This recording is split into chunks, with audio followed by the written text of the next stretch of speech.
બહારથી એકદમ કરકરા, અંદરથી મસાલેદાર અને નરમ બટાકાવડા બનાવવા, એ પણ બજાર જેવા ટેસ્ટ સાથે ઘરે જ બનાવવા સૌથી સરળ રીત જાણવા માંગો છો તો આ વિડીયોને અંત સુધી જરૂર જુઓ. આજે હું તમને એવી પરફેક્ટ બટાકાવડા રેસીપી બતાવીશ કે દરેક વ્યક્તિ વારંવાર ખાવાની માંગ કરશે. તો ચાલો શરૂ કરીએ. નમસ્કાર મિત્રો, રસોઈ વિથ લવમાં તમારું હાર્દિક સ્વાગત છે. આ ચેનલમાં સરળ, સ્વાદિષ્ટ અને ઘરેલું રેસીપી લઈને આવીએ છીએ. જો તમે હજી સુધી અમારી ચેનલને સબસ્ક્રાઇબ નથી કરી તો હમણાં જ સબસ્ક્રાઇબ કરો અને બેલ આઇકન દબાવી દો, જેથી અમારી દરેક નવી રેસીપી સૌથી પહેલા તમને મળે. તો હવે કોઈ પણ સમય બગાડ્યા વગર ચાલો બનાવીએ એકદમ કરકરા અને ટેસ્ટી બટાકાવડા. તો ચાલો મિત્રો, રેસીપી બનાવવાની શરૂઆત કરતા પહેલા તેમાં વપરાતી સામગ્રી જોઈ લઈશું.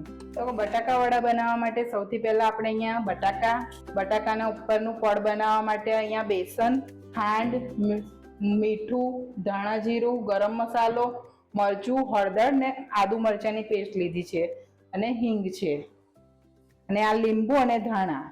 હવે આપણે સૌથી પહેલા બટાકાવડા બનાવવા માટે સૌથી પહેલા બટાકાને બાફી લઈશું.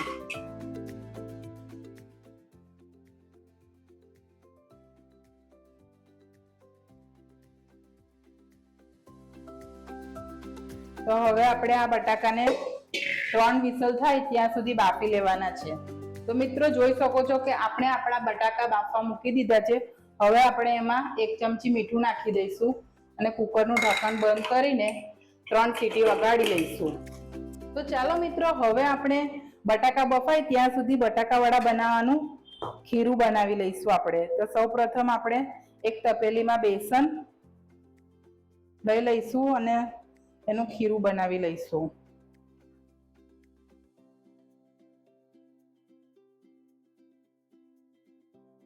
તો અહીંયા મેં આટલું બેસન લઈ લીધું છે. એમાં સ્વાદ મુજબ મીઠું અને થોડું થોડું પાણી ઉમેરતા જઈ આપણે સ્મૂધ એવું આપણું મિશ્રણ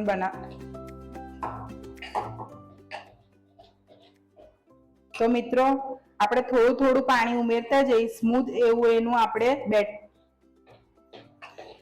ખીરું બનાવી લેવાનું છે. એમાં ગાંઠા ના રહે એ રીતે આપણે એને હલાવતા જઈ સ્મૂથ ખીરું બનાવી લઈશું.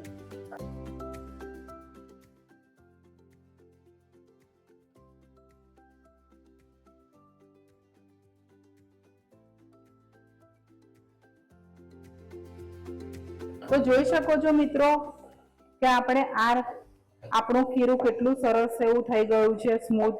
તો આપણે આ રીતનું ખીરું બનાવવાનું છે. આપણે એને હલાવતા રહીને આવી રીતે ખીરું બનાવી લેવાનું છે.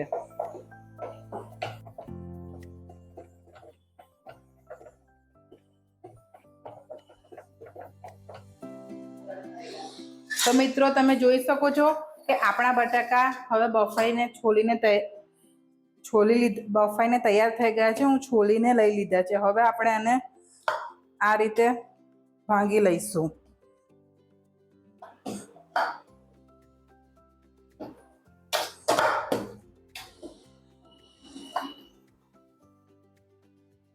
પછી આપણે એમાં મસાલા કરીશું.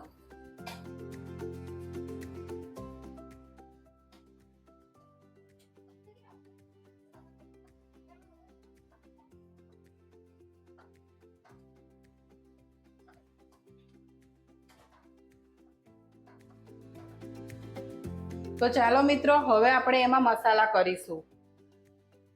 તો સૌથી પહેલા આપણે એમાં સ્વાદ પ્રમાણે મીઠું, કારણ કે બાફતી વખતે આપણે એમાં નાખ્યું હતું એટલે સ્વાદ પ્રમાણે મીઠું, 1 ચમચી મરચું, અડધી ચમચી હળદર,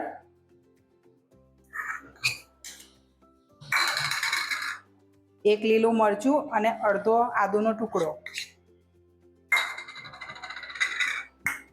1 ચમચી ધાણા જીરું અને 1 ચમચી ગરમ મસાલો ઉમેરીશું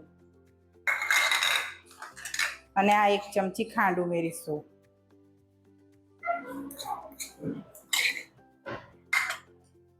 ચપટી હિંગ ઉમેરીશું.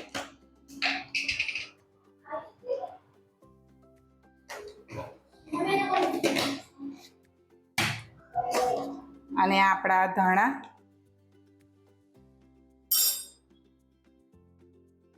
અને 1 લીંબુનો રસ. હવે આપણે આ બધા મસાલાને બટાકા સાથે બરાબર ભેળવી લઈશું.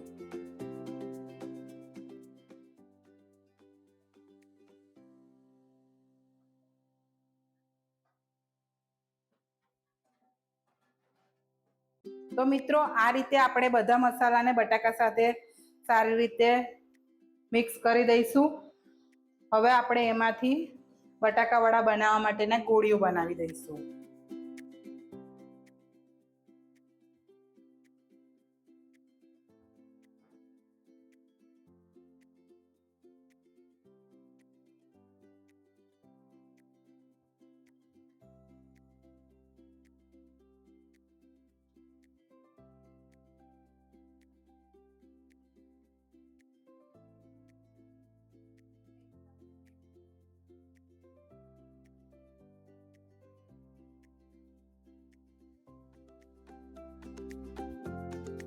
તો આપણે આવી મીડિયમ સાઈઝની ગોળીઓ બનાવી લઈશું.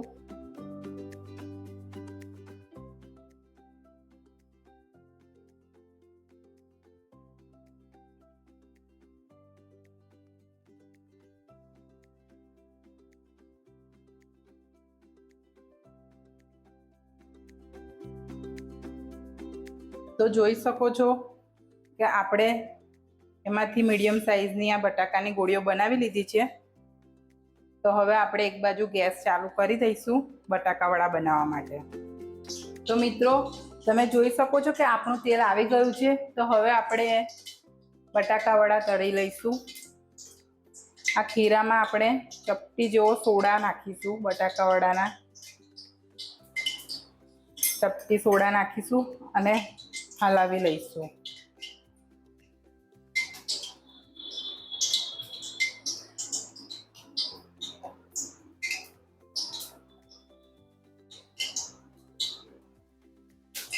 હવે આપણું તેલ આવી ગયું છે.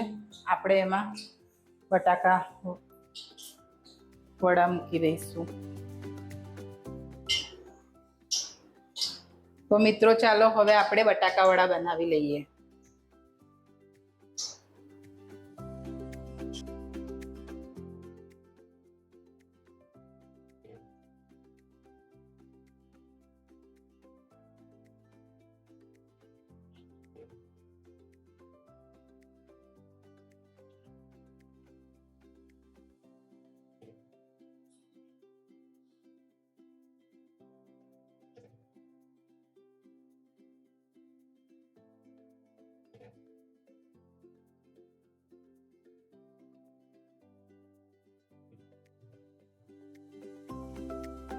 તો હવે આપણા બટાકા થાય પછી આપણે એને ફેરવી લઈશું.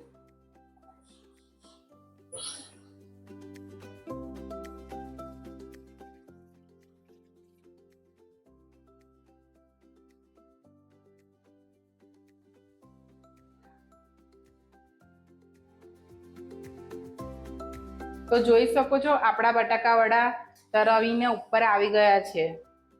હવે આપણે એને થોડી વાર થવા દઈશું, પછી આપણે એને કાઢી લઈશું.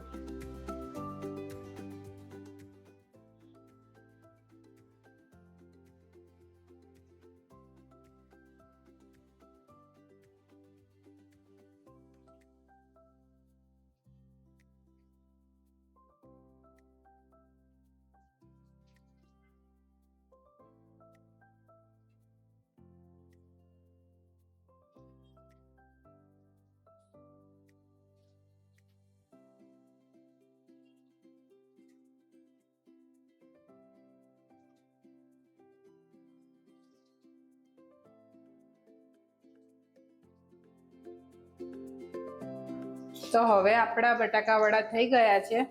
આપણે એને કાઢી લઈશું. જોઈ શકો છો કે એનો કલર કેટલો સરસ આવ્યો છે.